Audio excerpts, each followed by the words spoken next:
All right, Coast to Coast Combat Hour. Ed Carbajal with Matthew Just Bleed Hawkins on the fight week of UFC 239 and 4th of July week. What's up, Matt? I know you're heading up to Vegas. Yep, getting bags packed and getting ready to get on the road sooner than later. So for folks listening, we're pre-recording this because Matt's got a lot of traveling to do, and 4th of July is on Thursday. So obviously, it's going to be a crazy week for for everybody because a lot of traveling and stuff. I'll probably be jumping between Jersey and New York. But yeah, so we're coming up. We're doing this the day after the Minneapolis event. I know we both watched it, so and you wanted to talk about some fights of note from that, Matt. Well, I mean, just the main recap of some of the bigger fights. Damian Maia, not the most exciting fight of all time, but he did what he does best and managed to drag down Anthony Martin and pick up a win, making him the second behind. I can't remember. Slips my mind who's number one, but he's the number two all-time winningest fighter now in UFC history. So just thought that was interesting. I know you being a Hmm. jiu-jitsu guy, you had your eye on that fight. Oh yeah, I watched the whole thing. For me, it wasn't boring. I thought it was great. Good thing. I mean, I feel like Tony Martin found a groove to at least throw caution to the wind, and it was landing some shots towards the end there, or with the takedown defense and stuff. But too little, too late. I mean, he had already gotten worn out by Maya's super high level jujitsu pressure game or whatever you want to call it. I mean, I know people say it's not exciting, but I mean, that's artist level jujitsu, especially the way he brings it to MMA. So I loved it. Yeah. I didn't mean I didn't mean it to be disrespectful. It was an interesting fight because with him, there's always that question of whether he's going to get his guys down, and he gets them down and he controls them. There was never really a moment in the fight, unless it's slipping my mind, where he was really Mm. close to a finish. So Yeah, perhaps that's where it loses a little bit of its luster.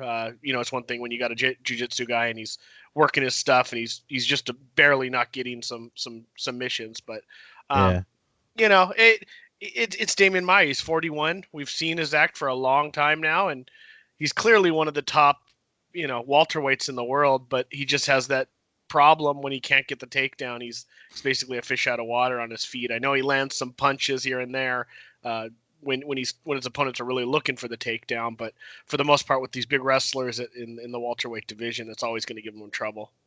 yeah. I forgot what it was he said, and he did an interview with one of the jujitsu publications, and I had written about it. I forget, maybe at MMA News.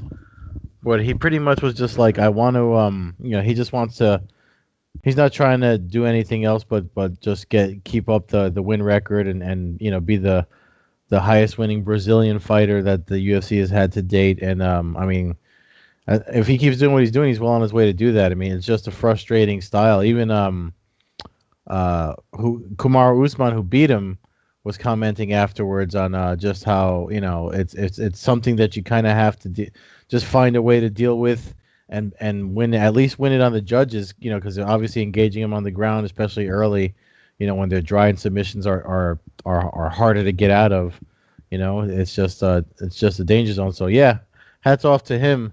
I think I like the Benavidez win too, and his call out to Cejudo. That was unexpected for me. I just hadn't seen Benavidez fight in a while, so Yeah, I mean, I thought he would. I thought he'd win the fight. He had beaten Formiga in the past. I thought it would be. I didn't think he'd finish him. I thought we'd be looking at a decision where Benavidez was just the more active fighter. mm, But I mean, we looked through his record. I mean, he moves to 28-5 now. Looks like he's six. Let's see, 7, 8, 9-1 in his last 10. With the only loss being a really close split decision to Sergio Pettis.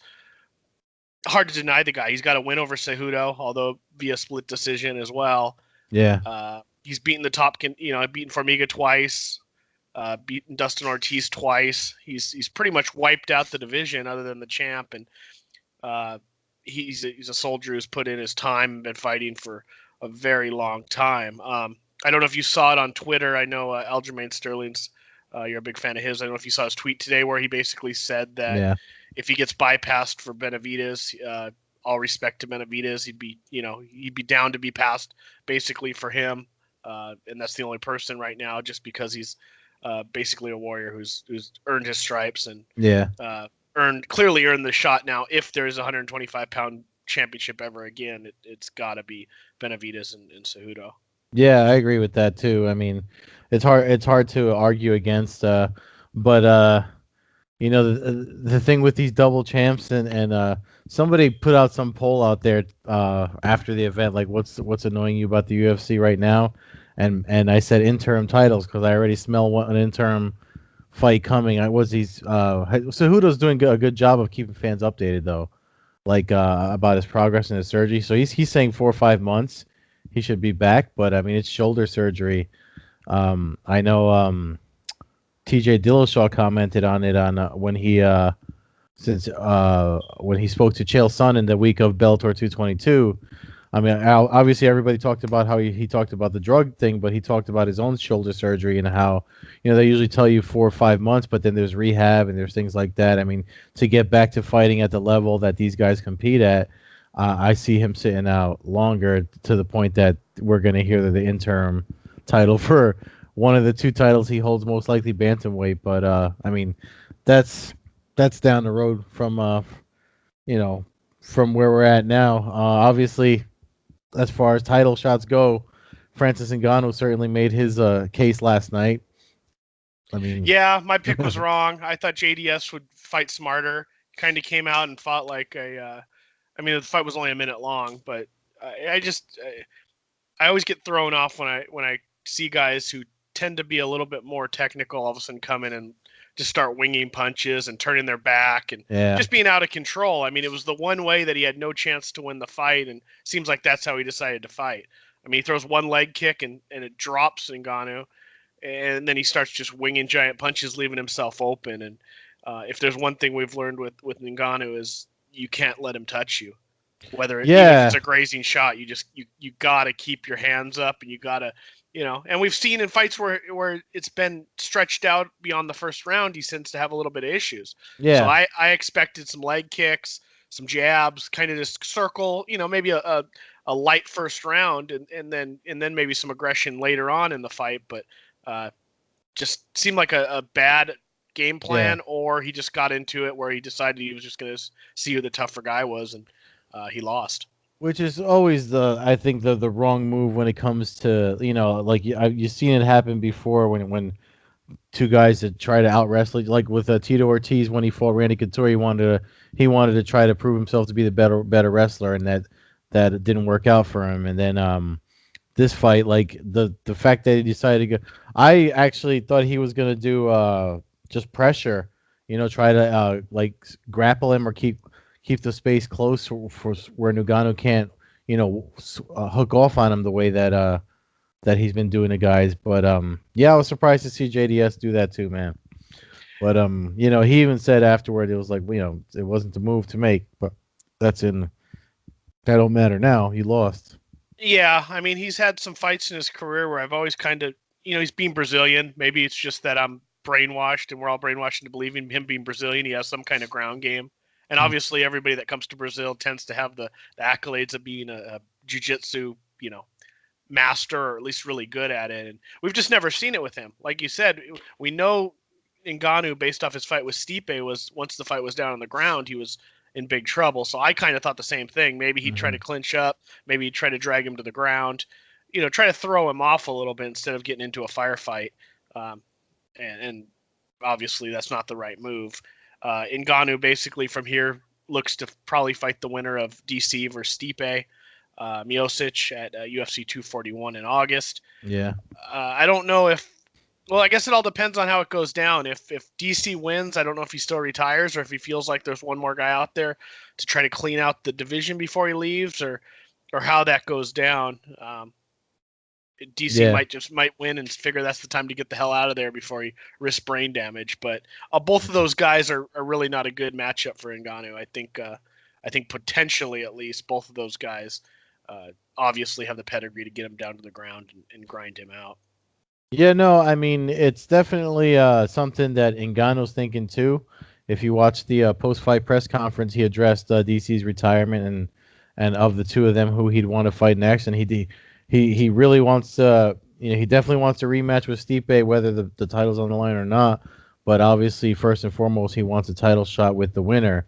So, but for him, it's more likely that one way or the other, he's fighting Stipe more than he'd be facing DC because he even said, we have to see what DC wants to do because obviously, March was supposed to be when he retired, and now, it's being extended to get this the rematch that should have been happening, for the division with Miocic and Cormier. So, yeah, I mean, it's definitely the heavyweight division is definitely interesting, and if DC does retire, it's going to be even more interesting because everybody's going to be looking to make their case to fight for on a pay-per-view headline in the future.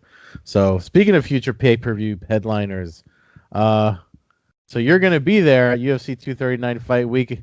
I'm interested to see what they're doing. I mean, before we get into the fights, we got to talk about. So since you're going to be there, and you and I have talked about it a lot, we mentioned on the podcast, International Fight Week. The stuff I'm seeing scheduled for the week, it seems like maybe they've heard some people complain, and it looks like I saw the fan experience is back in the event center, right?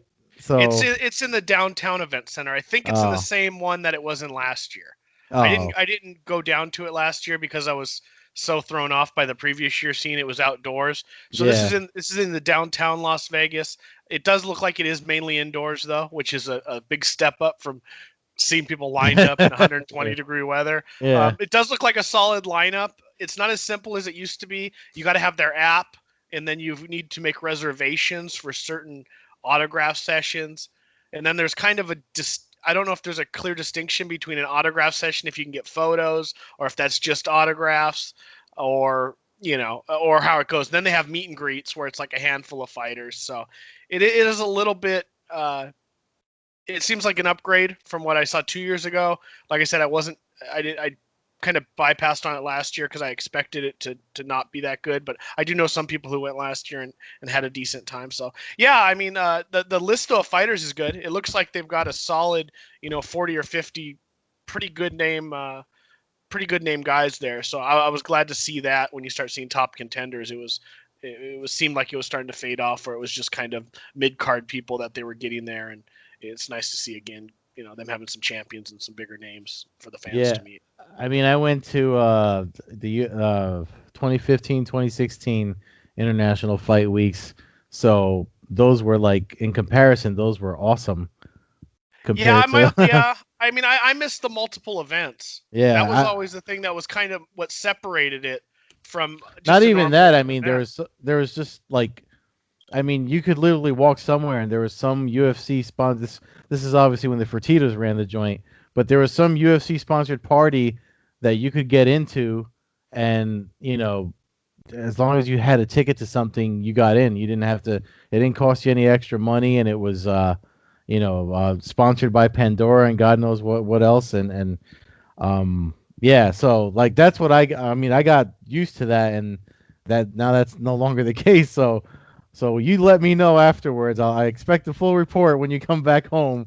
Let Yeah, me know. no, That way we know in 2020 if me and you will be out there again like we were for whenever I first met you. yeah, that was a couple years ago. But yeah, I don't know. I expect it to be fun. I don't. My expectations aren't what they used to be anymore. So if the fan experience goes down and that's fun, and there's the Hall of Fame induction ceremony in the past that was just took place during the expos. Yeah, I believe last year was the first year they actually had it as a separate event, and they charge $20 a ticket. I guess all yeah, money goes to charity.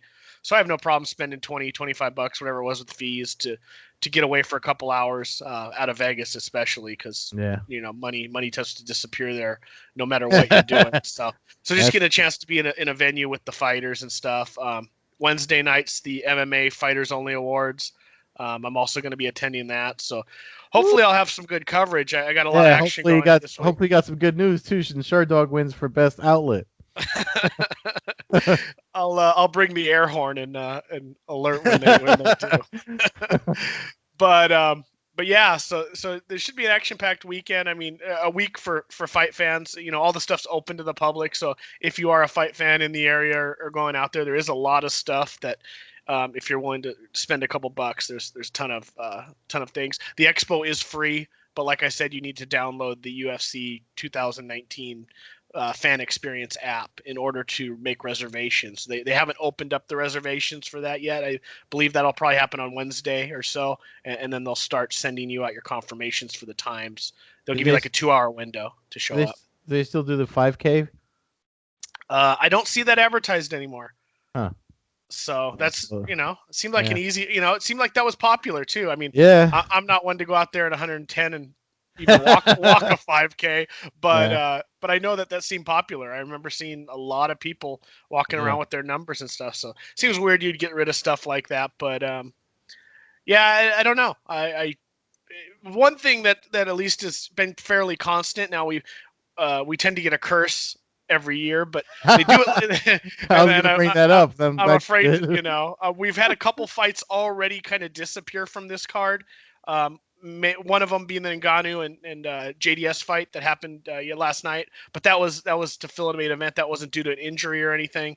And then we did lose Shane O'Malley's fight due to him still having residual drugs in his system, and Nevada being not able to or refusing to license him, which is Yeah. pretty ironic considering the main event, John Jones, still has drugs in his system from like 7 years ago Yeah. or whenever. But yeah, so it is kind of weird, but I don't know. At least they load the card. I know we're gonna go through the main card. I just glancing at Yeah. it. There are a couple fights on the prelims that really gather my attention. Claudia Gadelia, Randa Marcos. I think that's a really good strawweight female fight, and that's one that I kind of got my eye on. And then obviously Gilbert Melendez.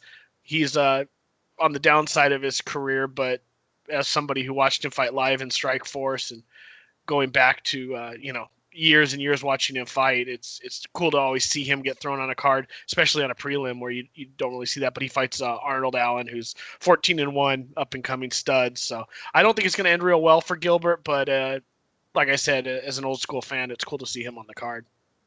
Yeah. So, uh, like you mentioned, how I mean, you're not trying to curse the card or whatever, but it's hard not to worry when you have John Jones main eventing an International Fight Week card in Las Vegas. The last time I was there, I mean, I remember I was at the Fight Pass party at the Red Rock Casino when Eric Winter sat. He was a VP of Fight Pass back then, and he sat down at my table with me and the chick I was with, and he was just like, "We're about to break some really bad news, so open bar for the rest of the night," because it was supposed to be like for an hour. And then we had to like buy drinks, but then when the news was starting to circulate, he was like, "Yeah, everybody's about to get really pissed off," and the news was that John Jones wasn't going to be on that card anymore. So, and I know Brett Okamoto asked Dana White that, and it looked like Dana White didn't even think of that, and he was like, "Let's hope not." So, I hope for your sake. I mean, I know the first one I'll hear from is you if something happens, but yeah, man. I mean, that being said, I don't know how you want to come at this card as far as looking at it. It's there's 5 fights on the main card. I'm actually happy to see Diego Sanchez on the main card again for pay-per-view. So I don't know. Do you want to start with the main event or work our way up from Diego and Chiesa's fight? Your favorite fighter, Michael Chiesa. I figured you were going to say that. No, we can start down there and work our way up. Yes, Sanchez is definitely interesting. Another guy who Ultimate Fighter 1 winner, been around forever.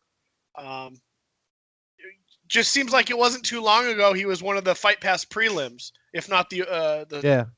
one of the. He was either first or second fight of the night. I can't recall exactly, but he fought on. I think Jim Miller was another guy who was on that same card, and they were both on Fight Pass prelims, and now they've worked their way back up to main card status. So it'll be an interesting fight between him and Chiesa. It's almost a toss-up to me. I feel like Chiesa's the better fighter, at least at this point in his career. But part of me thinks that Sanchez is just going to be that aggressive bulldog, Yeah. and figure out a way to overwhelm him a little bit. And I'm going to go with Sanchez by decision.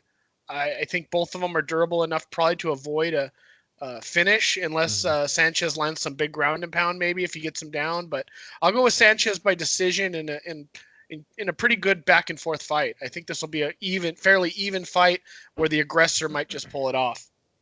Yeah, I mean, I'm with you on Sanchez. I actually think he might. I think he can pull off a submission just because of his prowess. He likes to grapple. I know Chiesa's been prone to like getting his back taken, so I think Sanchez can pull off a submission win.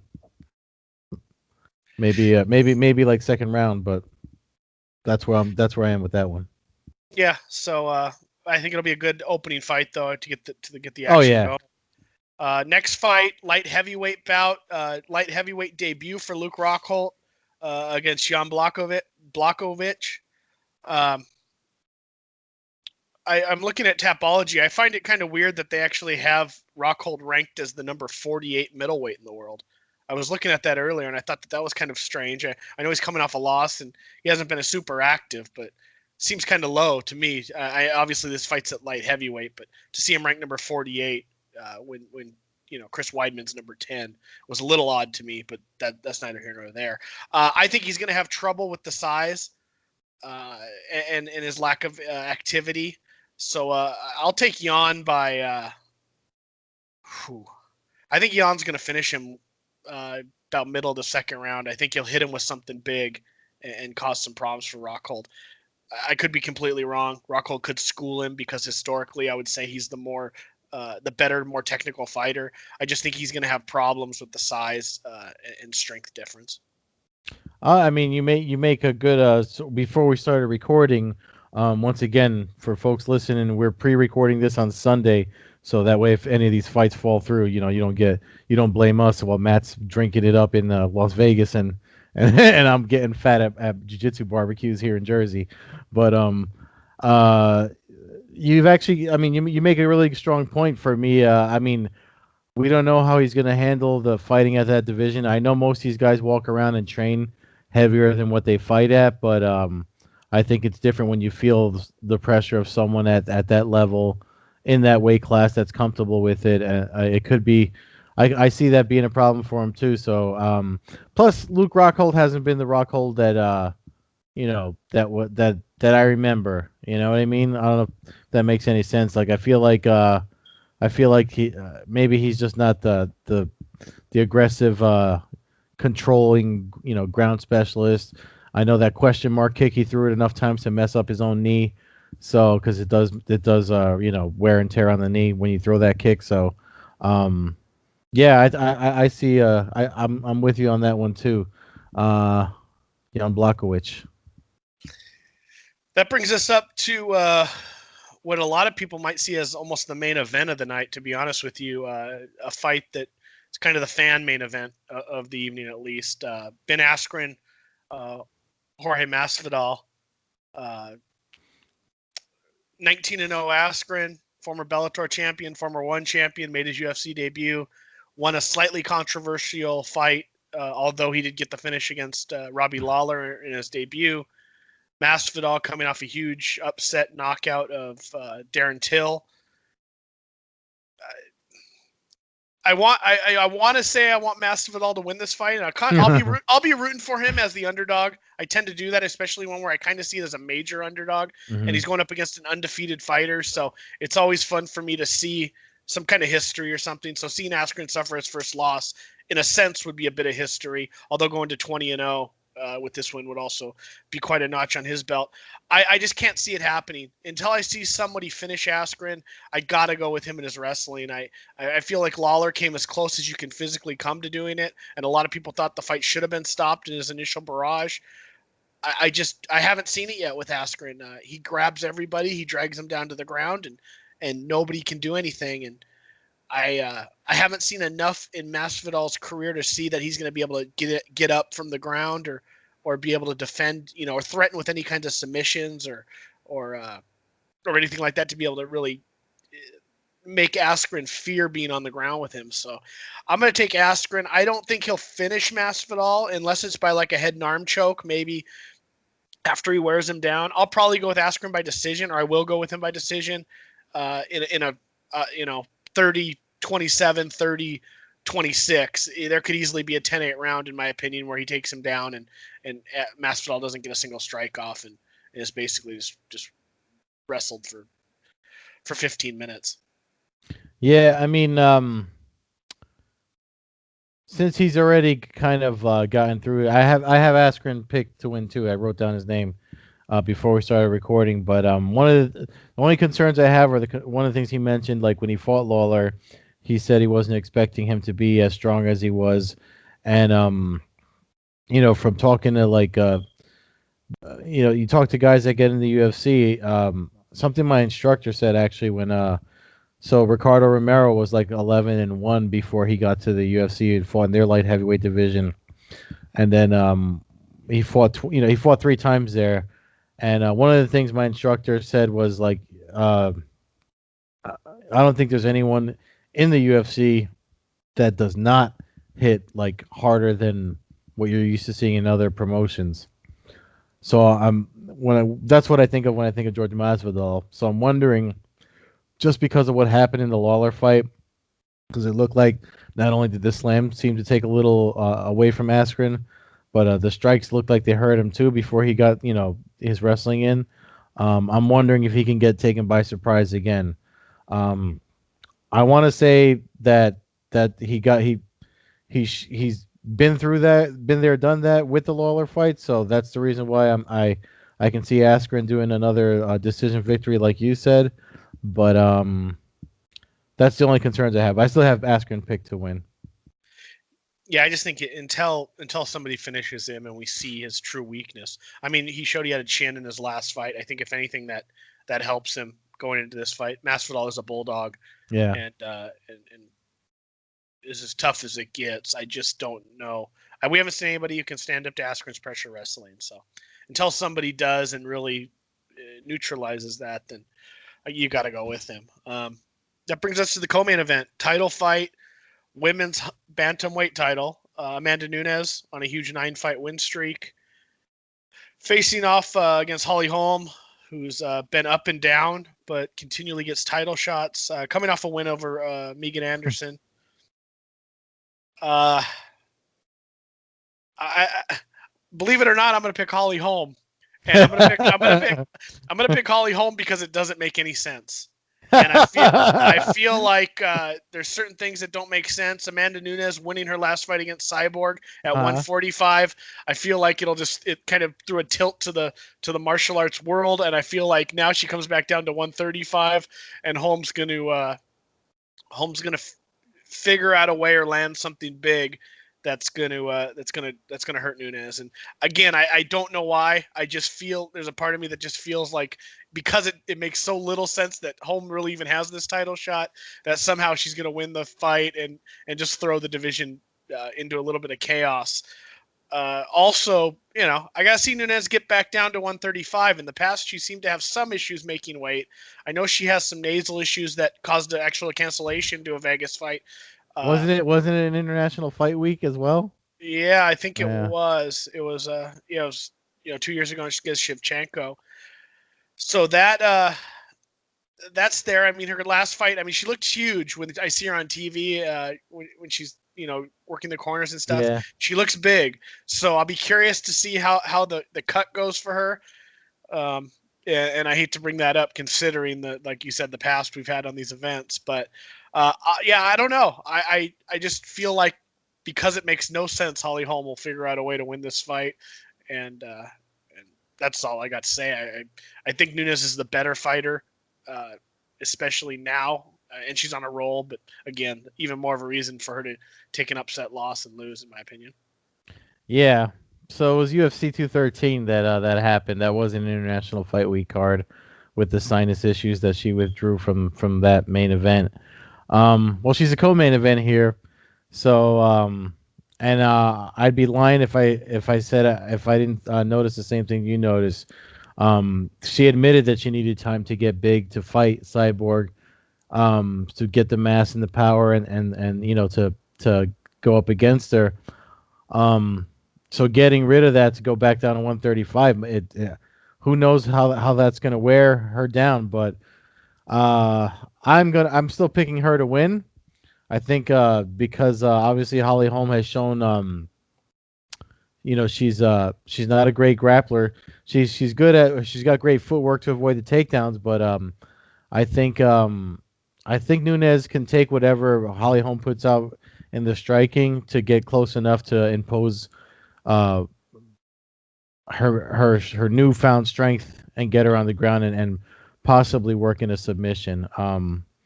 So I'm picking Nunes to win if she's healthy and obviously if the fight doesn't fall apart. So I'll leave it like that. Then that brings us to the finale of the night. What we hope to be a John Jones fight. Again, that's always a toss up.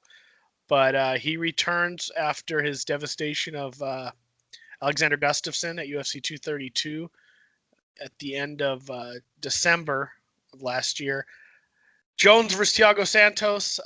Santos kind of the flavor of the day in a bit. He's been on a nice little run since he got to light heavyweight.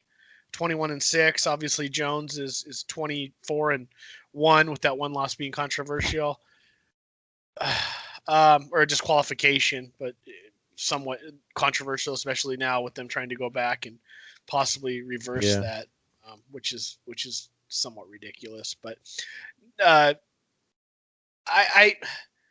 mean, this to me, this isn't a great main event. It's Jones is a great fighter and he deserves to headline any card that he's on. To me, it seems like a mismatch, and I'm sure that I haven't looked at the odds, but I imagine the odds makers have it as a mismatch too. Not so much. What is it? It's got to be what 3 or 4 to 1 at least. They changed actually. That's why I actually placed my bet a little early because they had Santos at plus 500 last week, and now he's plus 475. So it's not. I mean, this isn't Ronda Rousey, Holly Holm, and it's not one of those that would shake the world at least as a gambling sense. But yeah, in an MMA sense, I think it would. Yeah. Now, with that said, if Santos were to pull the upset off, this is going to be a violent, fun finish, at least to watch if you're not a John Jones fan. With that said, I believe Jones will probably avoid the big strikes, take him down, and I actually think he's going to finish him in the first round. I think he's going to take him down, elbow him, possibly submit him, or just pound on him. I don't know. I can't help but keep having flashbacks from UFC 200 where Musashi just pounded him out and Branch knocking him out. I know he's been on a nice run, but it's hard for me to see guys that have been dominated in such that fashion be able to take out somebody like John Jones. So he's always got a striker shot. He's kind of in a sense, he's kind of the Ngannou of that division at this point, where you don't want to get hit by him. But I just don't see how he can win. I mean, I see how he can win. He can win by landing a big punch, but that's kind of been what we've dealt with John Jones in a lot of his fights. And I just think that he's just too much. He'll outclass him. Plus, he gets to fight on steroids. So if you get to fight on steroids, that's a huge advantage. So I'll go with John Jones late first, mid-second round finish, depending on if it goes to the second round. Obviously, he's got to work it back down to the ground. But I think that Jones is going to be smart enough to know he doesn't want to dance around with Santos, and he's going to do his best to get him down. Yeah, I mean, John Jones is a great fighter as far as like the wins he's gotten and stuff like that.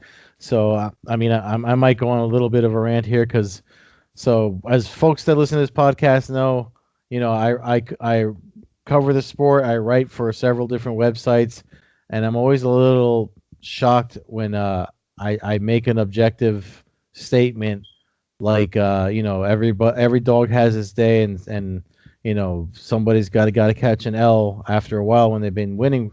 And the way that people are such fanboys for John Jones, like you cannot ignore that is a fact of life. Like that is a reality.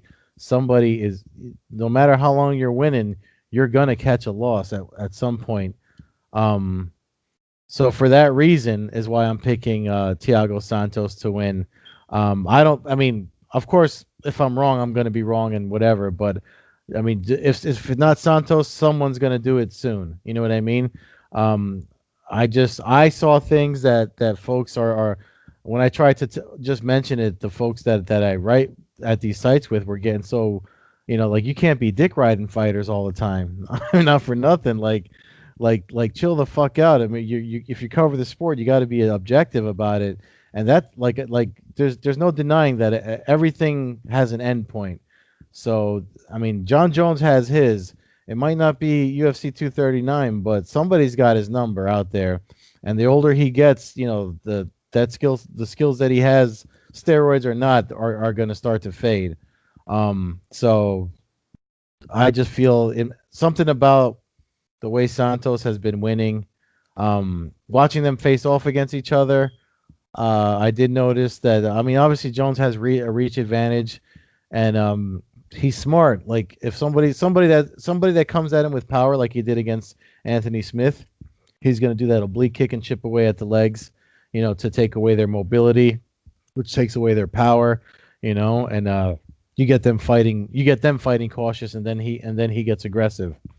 So if Jones wins, I don't see him winning as early as you do, Matt. But I do see if he wins, I see it maybe coming third, fourth, or maybe even going to the fifth round. Um, I know you said Santos has been finished, so he could probably get finished. But I'm still picking Santos because I think the puncher's chance is increasing the more John Jones fights. So I'm giving it to him for that reason. No, I like it. I like it. I like that you're going after some MMA media. We're not talking about Cepeda or Clown Iola. These aren't Yahoo clowns that you're talking about. These are other people. So, No, I mean these are people that I mean if they listen to this podcast, they'll say something to me. But I already said my piece with them, in our own little individual, I don't argue about stuff, but I mean, this is our podcast, so I'm allowed to be a little bit forthright in my opinions, and that's my opinion. I mean, fucking chill out, like these John Jones ain't thinking about none of yous. So fucking look at fights for what they are. Everyone has everyone's number can get got, and I just feel like John Jones' day is coming. no, I think so. I think you're right. I don't know if this will be the fight, but eventually you're going to get a loss. Yeah, And smartasses will always show a picture of Floyd Mayweather or something yeah, like that. But you know, yeah, in a sense, Jones fighting Anthony Smith in his last fight, and now Thiago Santos, he's kind of starting to take that Mayweather path a little bit of, okay, I'm going to start boosting my record, but I'm fighting guys who I probably shouldn't be fighting. Now Santos has earned his way up. It's a weaker division. I think John Jones needs to be fighting the Ngannous and the JDS and the Cormiers at heavyweight, and I think that those are the fights that at least me as a fight fan, those are the fights that I want to see. mm, Uh, him go up there. I didn't read the whole comment, but I know he makes comments about how if he goes up to heavyweight, he's not going to fight the guys that are smarter than him, that have a big weight advantage, But that's he fights guys where he has a huge size advantage over 90% of the time. So it's kind of he's able to cut the weight and get down. But I'd like to see him fight some of the bigger guys, even if it's at like 220, 225 pound catch weights. Challenge yourself a little bit. Once he gets through this fight at light heavyweight, without going through the rankings, I'm not sure exactly who's there to really challenge him again. I mean, obviously Anthony Smith's coming off another big win, but over Gustafsson, but he's not going to fight him again. Fans are not going to pay to see that. So I don't know. I think it'd be great if he lost. I think it would stir everything up. It might force yeah. his hand to move to heavyweight. He probably would, maybe want to get a rematch with Santos, but it might force his hand to maybe move up to create some money fights. And I don't know. Should be a good week of action though, or I good I weekend of got fights. I got $10 on my heta. Oh yeah, just pay for your trip next year. so No, but so yeah, no, I just I mean I'm picking Santos to win for that reason alone. But I mean, obviously, if Jones wins, I mean, whatever. These people that I'm referring to can say I told you so. Whatever, fuck it. Like I said, his day will come. If it ain't July 6th, it'll be whatever. But just because of what you were talking about, um, one of the things that stood out to me was like after the fight when he fought Anthony Smith, he still proclaimed that man is beatable, and obviously with the last win he was really revved up, but of course he's got a broken hand, so that fight, if it's in the horizon again, we're not going to see it for a while, but who knows? I mean, I don't know what else is going on this weekend. I mean, just for folks listening, after Matt and I are done, the Lights Out Extreme Fighting Championship second event is actually also going on. It'll be on tape delay on Fox Sports West. Chad George, who's an MMA vet, fighting for a while. He's fighting his last fight there, and I got a chance to interview him for Sure Dog. So that interview will be after this portion of the podcast. So that's going on the same day.